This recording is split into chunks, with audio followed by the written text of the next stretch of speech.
देखिए, भैरव सिंह शेखावत जी से अगर हम पुनर्जन्म को माने तो हो सकता है कोई पूर्व जन्म का रिश्ता रहा हो।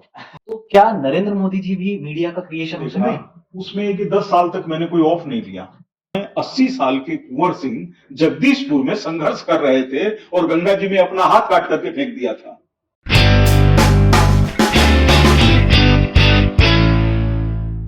आज हमारे साथ एक बेहद खास शख्सियत है जो जिनकी तारीफ में क्या ही करूं। ये महानगर टाइम्स के फाउंडर एंड चीफ एडिटर हैं और मेरी बात हो रही है गोपाल शर्मा सर से। सर नमस्ते। धन्यवाद। बहुत पहले तो बहुत बहुत शुक्रिया, आपने अपना समय दिया।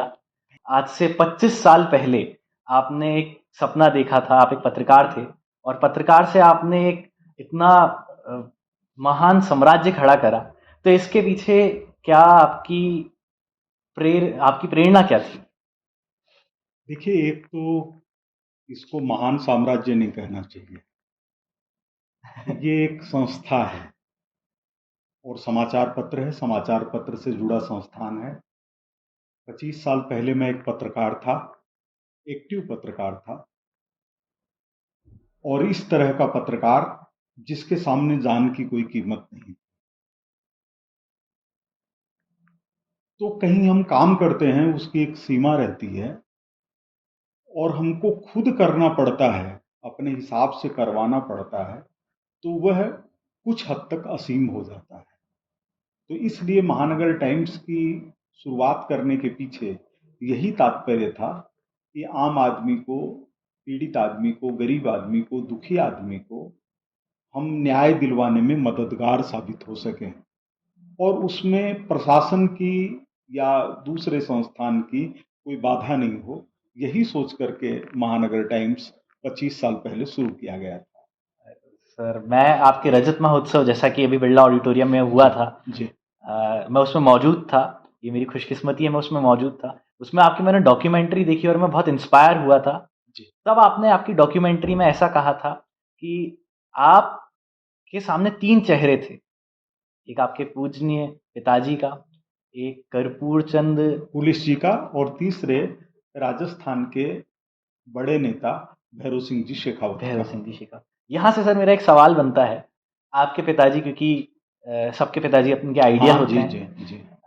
उसके बाद जो कर्पूर चंद कुलेश जी हैं वो आपके पत्रकारिता में आपके गुरु थे। जी। पर भैरव सिंह जी शेखावत जी से आपका क्या रिश्ता रहा है? देखिए, भैरव सिंह शेखावत जी से अगर हम पुनर्जन्म को माने तो हो सकता है कोई पूर्व जन्म का रिश्ता रहा हो। लेकिन जब से मैं उनके संपर्क में आया, तब से मेरे को लगा कि कोई व्यक्ति है जिनके हिसाब से हम अपनी जिंदगी को आगे बढ़ा सकते हैं। उनके कहने पर ही मैं जयपुर आया था, और जयपुर आया और ये सोचता था कि जिंदगी को ईमानदारी से चलाने के लिए कोई ना कोई काम करना चाहिए, कोई सर्विस करें, कोई और कुछ करें। लेकिन एक व्यक्ति को, जैसे परिवार में होता है, सहायता करने वाले लोग होते हैं, तो मेरे को लगा शेखावत साहब हैं, करें क्या ये नहीं समझ में आ रहा था। संजोग से कर्पूर चंद जी कुलिस उनके पास आया करते थे, वे राजस्थान पत्रिका के संस्थापक थे, और भैरव सिंह जी राजस्थान के सबसे कद्दावर नेता थे। तो संजोग से जब मैं जयपुर आया, तो शाम को जब वो दोनों बैठा करते थे आसपास में, तो मैं भी पास में बैठ जाता था, तो उनको कोई एतराज नहीं होता था। तो 2-4 दिन बाद ऐसे ही कोई बात आई कि शेखावत साहब ने कहा कि गोपाल जी, आप पत्रकार बन सकते हो क्या? जी। तो मैंने कहा बन सकता हूँ। पुलिस जी वहीं पर बैठे थे, उन्होंने कहा कल सुबह 10 बजे आ जाना। तो सुबह 10 बजे दूसरे दिन मैं गया, तो 12.5 साल तक मैं राजस्थान पत्रिका का हिस्सा बना रहा। अरे वाह! इसी तरह आपने पत्रकारिता की बात की कि आप एक एक्टिव पत्रकार थे, तो कुछ पैसिव पत्रकार भी होते हैं? हाँ, हो सकते हैं, लेकिन मैंने अपनी जिंदगी को पत्रकारिता के जिस रूप में देखा, उसमें ये कि 10 साल तक मैंने कोई ऑफ नहीं लिया। अच्छा। जबकि ऑफ नहीं लेना कोई पैसा मिलने से जुड़ा हुआ नहीं था, कोई धन उपार्जित करने का माध्यम नहीं था। लेकिन मन में एक जुनून था कि काम करना है, शरीर साथ दे रहा है तो हमको काम करना ही है। मैं सुबह 7-8 बजे घर से निकल जाता था, रात को 11-12-1 बजे तक भी जाता था, और घर जाके भी कई बार ऐसी इच्छा होती थी कि कुछ करूं। तो यह था कि हम किसी भी फील्ड में हैं, पत्रकारिता में हैं, तो हमको स्वामी भक्ति, कर्म के प्रति निष्ठा और हमारे शरीर से जितना भी संभव हो वो करने की कोशिश, ये जुड़ी रहेगी, तभी हम किसी चीज के साथ न्याय कर पाएंगे। तो इस संकल्प के साथ राजस्थान पत्रिका का मैं हिस्सा बना था, और जिस दिन मैंने राजस्थान पत्रिका छोड़ी, तब तक मैंने ईमानदारी से उसको निभाने की कोशिश की। मेरे आने की पुलिस जी साहब को भी तकलीफ थी, वो नहीं चाहते थे कि मैं छोड़ूं, लेकिन मैंने जैसा शुरू में बताया कि ऐसा लगता था कि अगर हमको कोई काम करना है और खुलकर काम करना है तो उस पर अपना अधिकार होना चाहिए। जी, क्या हम बूढ़े नेता पैदा कर रहे हैं? नहीं, बूढ़े का मतलब क्या? बुजुर्ग मतलब जो बूढ़े का मतलब क्या शरीर में उम्र का ज्यादा होना? अगर यह माना जाए तो 1977 में जो देश को दूसरी आजादी प्राप्त हुई इमरजेंसी के बाद, उसके नेता लोकनायक जयप्रकाश नारायण नहीं होते?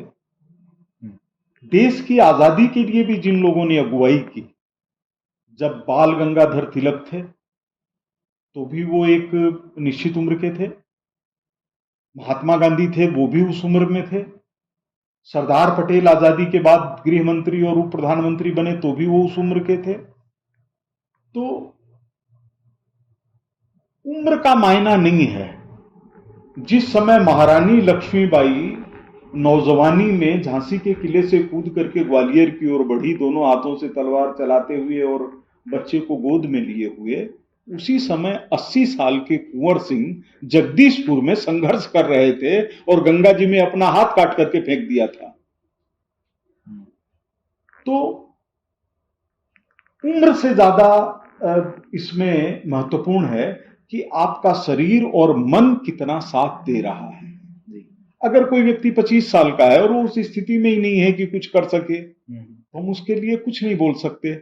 और अभी एक 120 वर्ष के गुरु सामने आए हैं जिनको पिछली बार पद्म अवार्ड मिला है, वो 120 वर्ष की उम्र में उनका शरीर सधा हुआ है और सारा काम करते हैं, तो हम क्या कहेंगे? यही कि वो 120 वर्ष में भी जवान है। एक व्यक्ति जब वो युवा होता है तब उसको पूरी तरह से काम के लिए तैयार होना चाहिए, और जब तक उसका शरीर साथ दे।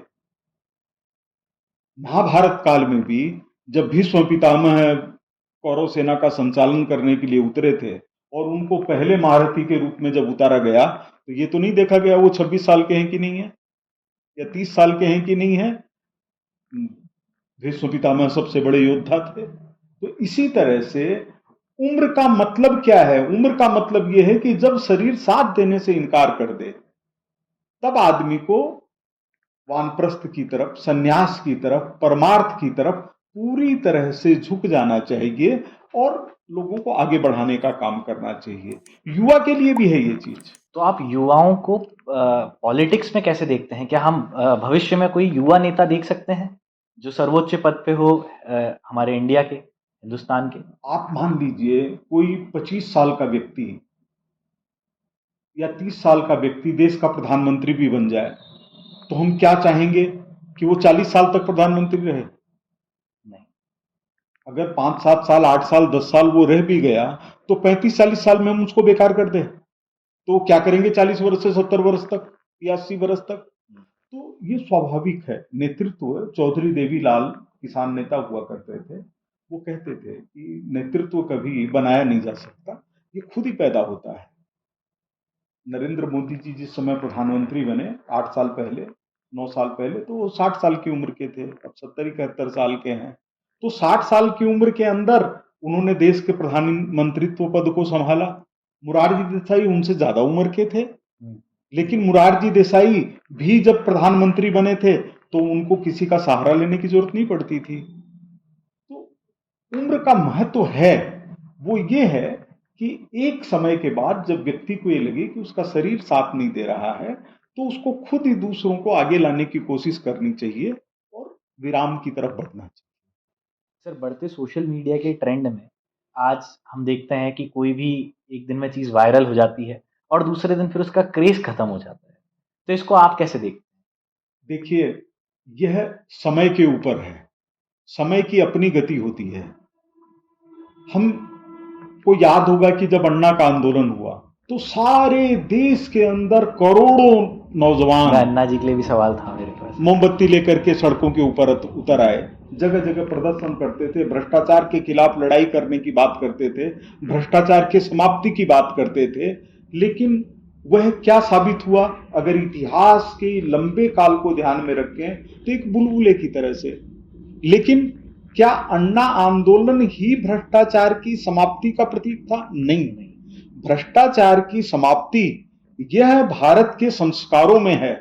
तो जब तक भारत है और इस तरह के कोई गलत काम करता है तो उसके खिलाफ आवाज भी हमेशा उठती रहेगी। अन्ना हजारे के लिए जी, उनके लिए आपने कहा कि अन्ना हजारे जी एक मीडिया का क्रिएशन थे, और उनको आपके किसी इंटरव्यू में मैंने देखा था, आपने कहा था कि अन्ना हजारे जी जो है वो एक मीडिया का क्रिएशन थे, तभी वो आज अन्ना हजारे जी कहीं जाते हैं तो खबर नहीं बनती है। हाँ, तो क्या नरेंद्र मोदी जी भी मीडिया का क्रिएशन हो सकते